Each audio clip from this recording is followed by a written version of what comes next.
Good evening all of you. कैसे हैं आप सभी? वेलकम करती हूँ माधुरी आपका एमडीलो क्लासेस में। लास्ट क्लास में हमने सेक्शन 216 और 217 को कवर किया था। आज इस क्लास में हम सेक्शन 218 को कवर करने वाले हैं। देखो 218 मेंस का क्वेश्चन है, 219 मेंस का क्वेश्चन है, उसके बाद मोस्ट इंपॉर्टेंट क्वेश्चन हमारा 222 आएगा। देखो इस चैप्टर में भी जैसे जैसे मैंने आपको जो भी सिंगल सिंगल सेक्शंस करवाए हैं सारे ही सेक्शन मेंस पर्पस से हैं। देखो मैं चाहूँ तो यहाँ पे आपको क्लास में 20 सेक्शन भी कवर करवा सकती हूँ, 15 सेक्शन भी कवर करवा सकती हूँ, लेकिन मेरे कवर करवाने से आपका इसमें नुकसान इसलिए है क्योंकि एक साथ कभी भी 15-20 सेक्शन याद नहीं होंगे, और वो भी मेंस के क्वेश्चंस तो बिल्कुल भी नहीं, क्योंकि अभी हमारे पास थोड़ा टाइम है तो हम स्टेप बाय स्टेप चीजें थोड़ा थोड़ा करके चीजें कर रहे हैं। देखो थोड़ा थोड़ा करने का ये बेनिफिट है कि आप चीजों को क्या करो, टाइम टू टाइम और डेली का डेली क्या करोगे, याद कर सकते हो और नेक्स्ट डे उनका रिवीजन करो।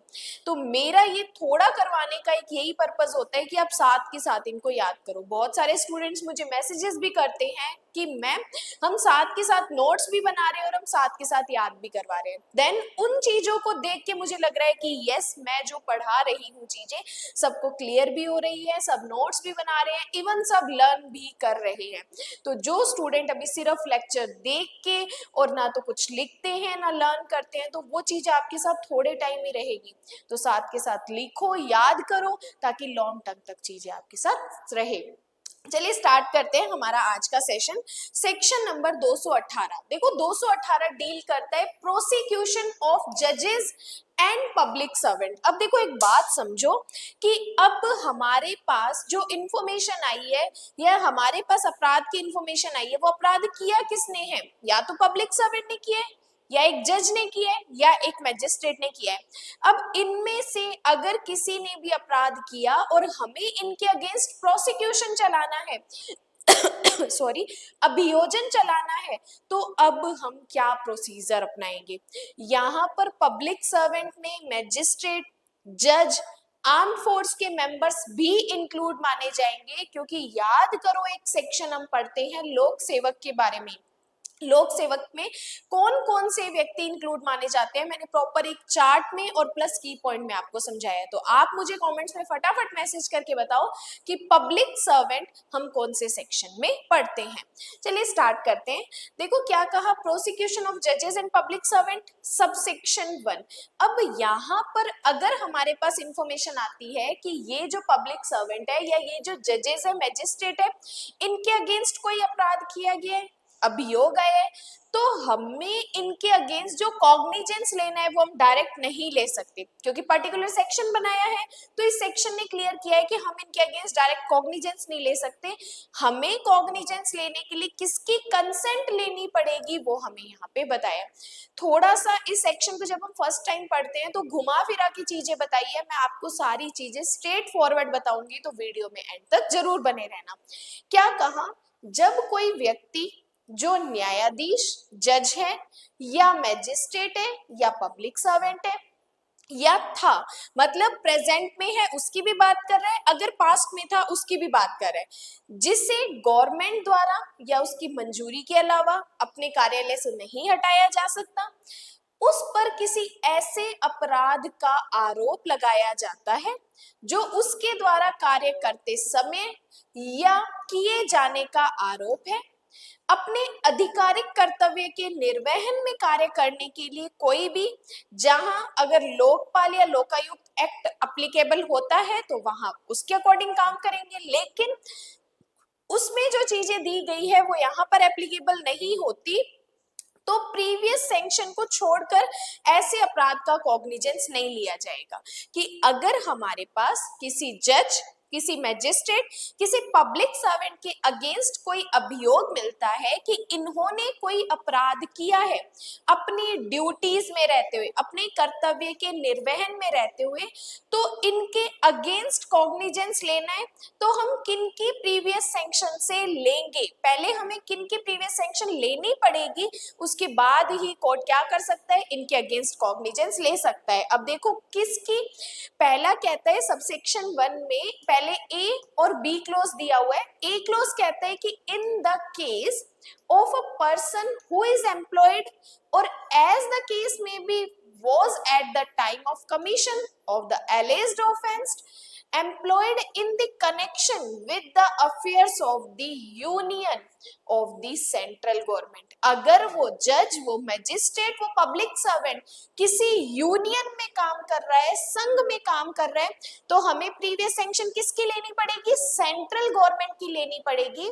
सेंट्रल गवर्नमेंट से हमें पहले ये सहमति लेनी पड़ेगी, मंजूरी लेनी पड़ेगी कि ये जज या मैजिस्ट्रेट या पब्लिक सर्वेंट के अगेंस्ट कोई एलिगेशन लगाया गया है तो हमें इनके अगेंस्ट कॉग्निजेंस लेना है। तो अगर ये हमें सेंट्रल गवर्नमेंट सहमति दे देते हैं देन वो कोर्ट क्या करेगा? इनके अगेंस्ट संज्ञान लेगा। अब बी कहता है कि किसी व्यक्ति के मामले में जो किसी राज्य के मामलों के संबंध में है तो राज्य सरकार के नियोजित अपराध के समय नियोजित था।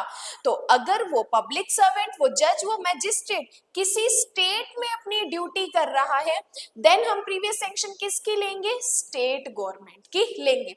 In the case of a person who is employed or as the case may be was at the time of commission of the alleged offense employed in connection with the affairs of a state of the state government। अगर उसने जब अपराध किया तब वो state government की सेवा में था, स्टेट में काम कर रहा था, देन हम प्रीवियस सैंक्शन किसकी लेंगे?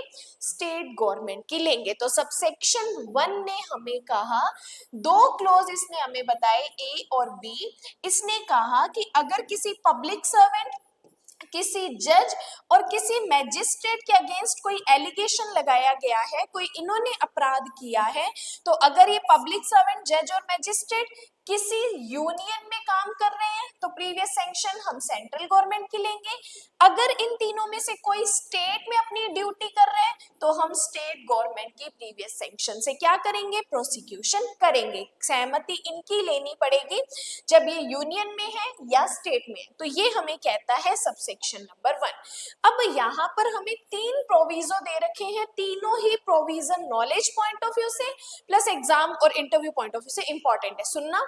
कि परंतु जहां कथित अपराध उस अवधि के दौरान जब खंड बी में निर्दिष्ट किसी व्यक्ति द्वारा किया गया था, जबकि संविधान के आर्टिकल 356 के क्लोज 1 के तहत जारी की गई उद्घोषणा किसी राज्य में लागू थी, खंड बी इस प्रकार लागू होगा यदि अभिव्यक्ति के लिए राज्य सरकार के स्थान पर केंद्र सरकार प्रतिस्थापित किया गया है। तो सिंपल एक चीज कि पहले वाले ने क्लोज सबसेक्शन 1 के बी क्लोज ने कहा कि अगर कोई पब्लिक सर्वेंट, जज, मैजिस्ट्रेट स्टेट में काम कर रहा है, उनके अगेंस्ट एलिगेशन है तो स्टेट गवर्नमेंट से प्रीवियस सैंक्शन लेंगे।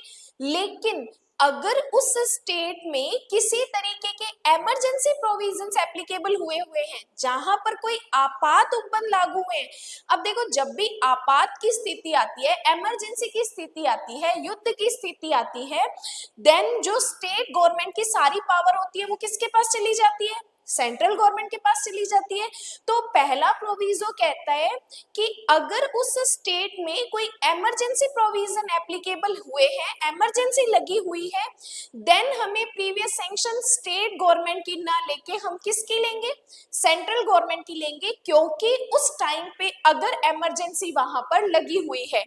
तो देखो यहाँ पे एक बार फिर से बी क्लोज ने कहा कि अगर ये पर्सन स्टेट में अपॉइंटेड है तो स्टेट गवर्नमेंट से कंसेंट लोगे। लेकिन प्रोविजो कहता है कि अगर उस स्टेट में 356 कॉन्स्टिट्यूशन के तहत कोई इमरजेंसी लगी हुई है तो इमरजेंसी में ऑटोमेटिक जो सारी पावर होती है वो सेंट्रल गवर्नमेंट के पास चली जाती है। तो वहां पर हम स्टेट गवर्नमेंट की बजाय सैंक्शन किन से लेंगे? सेंट्रल गवर्नमेंट से लेंगे जब इमरजेंसी के प्रोविजन लगे हुए हैं। तो ये कहता है हमें पहला प्रोविजो। अब बात करते हैं सेकंड प्रोविजो की।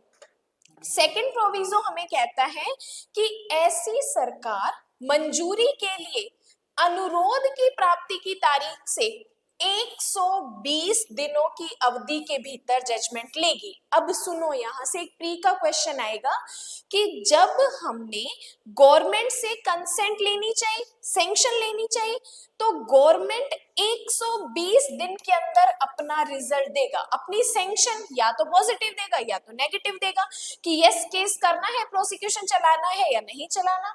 120 दिन के अंदर उस गवर्नमेंट को हमें सैंक्शन देनी पड़ेगी। लेकिन एक इंपॉर्टेंट चीज, यदि 120 दिन में गवर्नमेंट मंजूरी नहीं दे पाती, फेलियर रहती है, तो हम ये समझेंगे कि हमें मंजूरी मिल चुकी है। क्या कहा कि गवर्नमेंट के पास 120 दिन का टाइम है, 120 दिन में वो डिसाइड कर ले कि सैंक्शन देनी है या नहीं देनी। लेकिन 120 दिन बीत गए, उसके बाद हमारे पास कोई रिजल्ट, कोई आंसर नहीं आया, तो हम ये समझेंगे कि यस, हमें सैंक्शन मिल चुकी है। तो ये चीज इंटरव्यू का क्वेश्चन है, स्टार कर लेना। अब देखो थर्ड प्रोविजो इंपॉर्टेंट है, कहता है कि अगर बीएनएस के सेक्शन 64, 65, 66, कहने का मतलब रेप से रिलेटेड कोई ऑफेंस है या फीमेल से रिलेटेड अगर कोई ऑफेंस है, उस कंडीशन में हमें केस करने के लिए किसी भी प्रीवियस सैंक्शन की जरूरत नहीं है। इंपॉर्टेंट चीज बता रही हूं कि जब भी मान लो किसी जज, मैजिस्ट्रेट, पब्लिक सर्वेंट के अगेंस्ट पता चलता है कि उन्होंने बीएनएस में रेप रिलेटेड या फीमेल रिलेटेड कोई ऑफेंस किया है, तब हमें किसी भी गवर्नमेंट की प्रीवियस सैंक्शन लेने की जरूरत नहीं है प्रोसिक्यूशन चलाने के लिए। तो तीनों प्रोविजो हमारे लिए वेरी वेरी वेरी इंपॉर्टेंट है। तो सबसेक्शन 1 कहता है कि अगर इनके अगेंस्ट केस करना है तो सेंट्रल गवर्नमेंट या स्टेट गवर्नमेंट की सैंक्शन लेनी पड़ेगी। अगर स्टेट में उस टाइम कोई इमरजेंसी लगी हुई है तो हमें सेंट्रल गवर्नमेंट की जगह स्टेट गवर्नमेंट की जगह सेंट्रल गवर्नमेंट से सैंक्शन लेनी पड़ेगी। हमें सेंट्रल गवर्नमेंट से जब सैंक्शन लेनी है तो 120 दिन के अंदर उन्हें बताना पड़ेगा कि यस कर सकते हो या नहीं कर सकते। अगर 120 दिन के अंदर भी नहीं बताते तो हम समझेंगे कि यस, हमें सैंक्शन मिल चुकी है। अगर फीमेल से रिलेटेड कोई ऑफेंस होता है तब हमें सैंक्शन लेने की जरूरत नहीं है। ये हमें पूरा सबसेक्शन 1 बताता है, जिसमें 2 क्लोज ए और बी पढ़ते हैं और 3 प्रोविजो हम पढ़ते हैं। अब इसके बाद बात करते हैं सबसेक्शन 2। अब देखो थोड़ी सी यहाँ पे अगर आप पहली बार डायरेक्ट पढ़ोगे तो कंफ्यूजन पे कंफ्यूजन होगी, लेकिन सुनना कि कोई भी कोर्ट सेंट्रल गवर्नमेंट की पूर्व सैंक्शन के अलावा, सुनना, संघ के सशस्त्र बलों के किसी भी सदस्य द्वारा अपने आपराधिक कर्तव्य के निर्वहन में कार्य करते समय या करने के लिए कथित रूप से किसी भी अपराध का संज्ञान नहीं लेगा। कि कोई भी कोर्ट अगर उसके पास मैटर आता है कि उन्होंने जो आर्म्ड फोर्स के मेंबर हैं उन्होंने कोई ऑफेंस किया है, उनके अगेंस्ट कोई प्रोसिक्यूशन करना है, देन सेंट्रल गवर्नमेंट की प्रीवियस सैंक्शन से ही क्या किया जाएगा, केस किया जाएगा। अदरवाइज आप उनके अगेंस्ट क्या कर सकते हो, अभियोजन नहीं चला सकते। No court shall take cognizance of any offense alleged to have been committed by any member of armed force। कि हमें पता चला कि आर्म्ड फोर्स के मेंबर ने कोई ऑफेंस किया है तो कोर्ट कॉग्निजेंस नहीं लेगा। लेकिन फोर्स ऑफ द यूनियन, अगर यूनियन ने while acting or purporting to act in the discharge of his official duty except with the previous sanction of central government, अगर किसी यूनियन में आर्म्ड फोर्स के members ने कोई ऐसा अपराध किया है, उनके अगेंस्ट प्रोसिक्यूशन करना है, तो कोर्ट कॉग्निजेंस नहीं लेगा, पहले उसे सेंट्रल गवर्नमेंट से प्रीवियस सैंक्शन लेनी पड़ेगी। तो सिंपल लिख दो, आर्म्ड फोर्स के मेंबर्स के अगेंस्ट अभियोजन करने के लिए सेंट्रल गवर्नमेंट की प्रीवियस सैंक्शन लेनी पड़ेगी। प्रीवियस सैंक्शन के बिना कोर्ट इसमें क्या नहीं कर सकता, कॉग्निजेंस नहीं ले सकता। तो सबसेक्शन 2 हमारे लिए इंपॉर्टेंट है। अब देखिए एक इंपॉर्टेंट इंफॉर्मेशन आपको बता रही हूँ, एमडी लॉ क्लासेस के 3 ईयर कंप्लीट होने की खुशी में एक बहुत बड़ा फाउंडेशन बैच स्टार्ट किया जा रहा है, जिसमें टोटल फीस का 80% डिस्काउंट करके आप इस कंप्लीट बैच को ज्वाइन कर सकते हो। 5 फरवरी से इस बैच के रजिस्ट्रेशन स्टार्ट हो जाएंगे। टोटल 30 सीट्स ही है। जिसने पहले रजिस्ट्रेशन करवाया वो कंप्लीट इस बैच को ज्वाइन कर सकता है। टोटल ड्यूरेशन जो रहेगा इसमें 8 to 10 मंथ्स का रहेगा। 8 से 10 महीने का कंप्लीट बैच रहेगा, जिसमें 7 मेजर सब्जेक्ट और 7 माइनर सब्जेक्ट इसमें आपको करवाए जाएंगे। एक मॉर्निंग बैच चलेगा, एक इवनिंग बैच चलेगा। 1 घंटे का एक सब्जेक्ट का टाइम पीरियड रहेगा। मेंबर्स के लिए एक्स्ट्रा डिस्काउंट है। टोटल 30 सीट्स ही है, तो फटाफट आप इसका 5 तारीख से रजिस्ट्रेशन करवा लीजिएगा।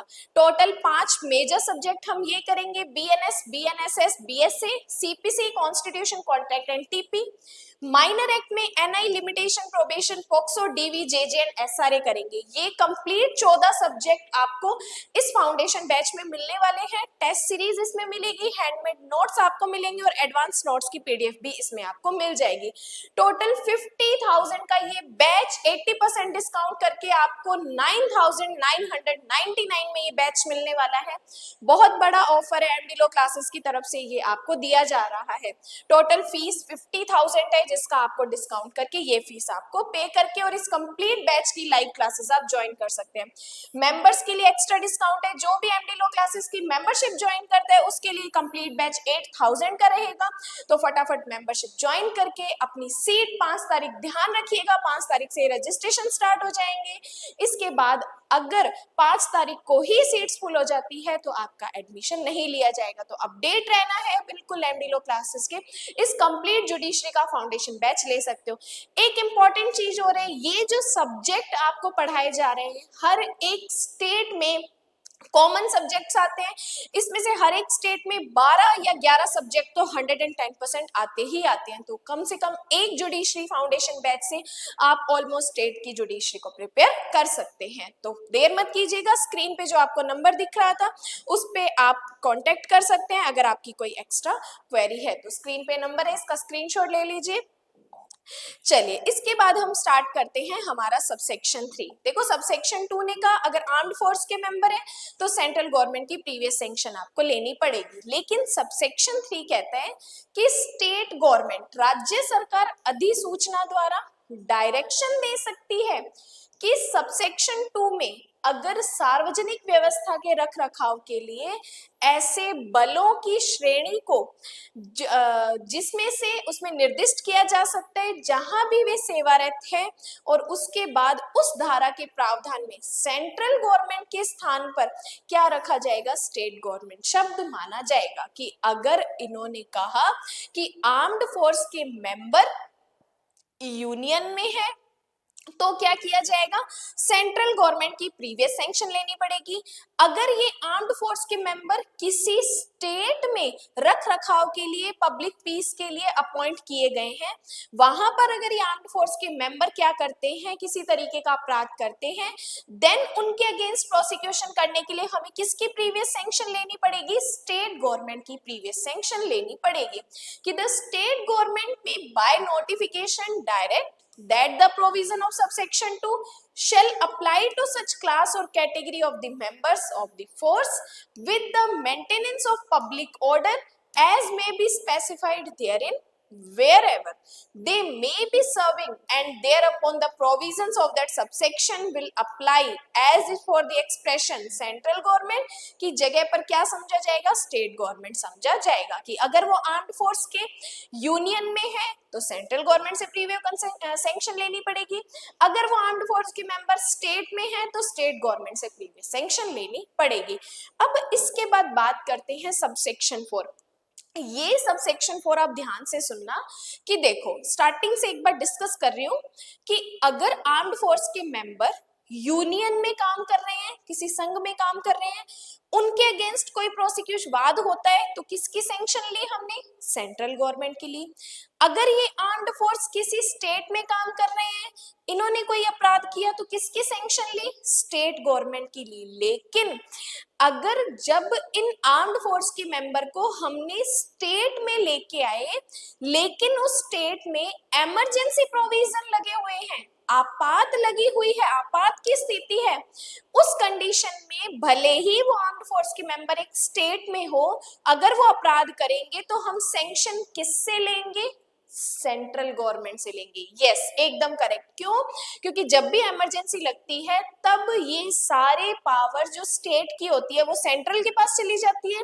तो इमरजेंसी की स्थिति में हम किससे लेंगे सैंक्शन? सेंट्रल गवर्नमेंट से लेंगे।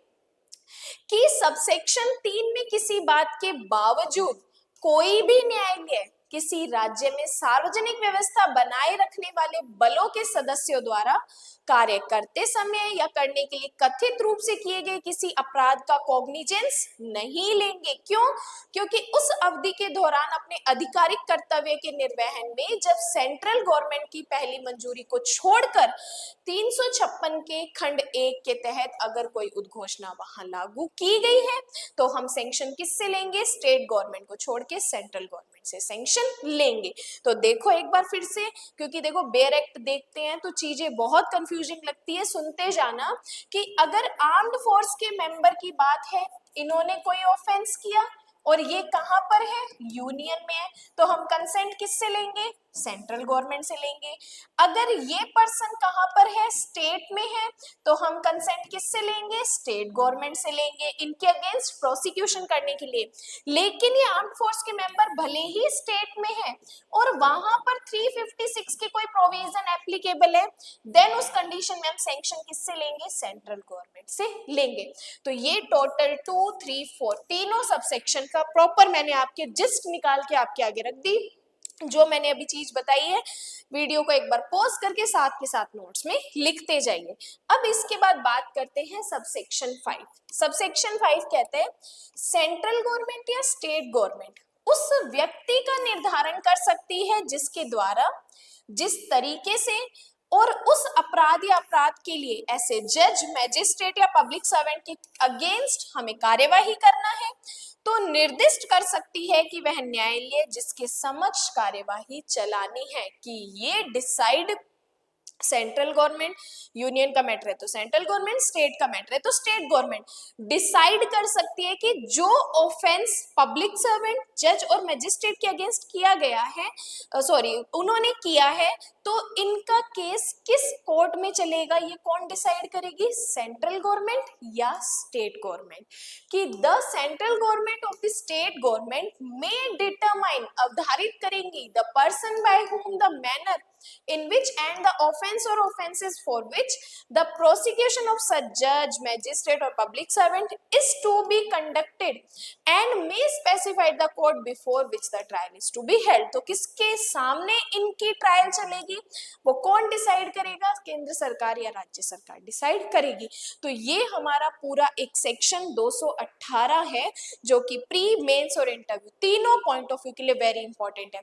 मैंने पूरी कोशिश की है कि इस सेक्शन में जो भी कंफ्यूजन क्रिएट होती है उसका मैं प्रॉपर जिस्ट और कंसेप्ट निकाल के आपके सामने रख दूं।